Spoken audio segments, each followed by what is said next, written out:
अब ये घर जितना तुम्हारा है ना, उतना ही मेरा भी है। इतना बड़ा घर तो शायद तुमने पहले कभी देखा ही नहीं होगा ना। मैं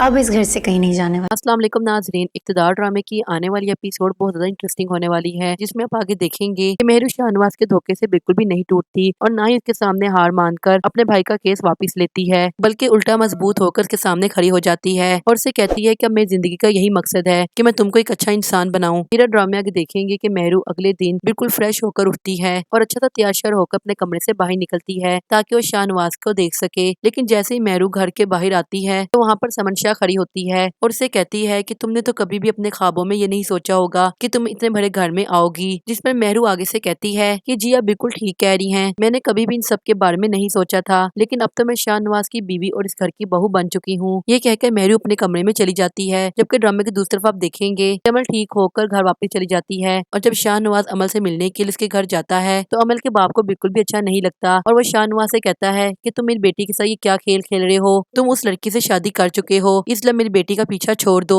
ये कहकर अमल का बाप शाहनवाज को घर से निकाल देता है। फिर जब शाहनवाज अपने कमरे में आता है तो उस कमरे में सामने मेहरू बैठी होती है तो शाहनवाज मेहरू को देखकर उससे पूछता है कि तुम यहाँ पर क्या कर रही हो, ये मेरा कमरा है, अभी के अभी यहाँ से निकलो। जबकि मेहरू बहुत खुशी से शाहनवाज के सामने खड़ी हो जाती है और कहती है कि ये जितना घर तुम्हारा है अब मेरा भी है, इसलिए अब मैं इस घर से कहीं नहीं जाने वाली और तुम्हें मुझे ना चाहते हुए भी हर वक्त बर्दाश्त करना पड़ेगा और अगर तुम्हें मुझसे ज्यादा मसला है तो तुम इस कमरे से जा सकते हो, क्योंकि मैं तो इस कमरे से कहीं नहीं जाने वाली। मेहरू की बातें सुनकर शाहनवाज को गुस्सा आ जाता है और वो गुस्से से कमरे से बाहर निकल जाता है।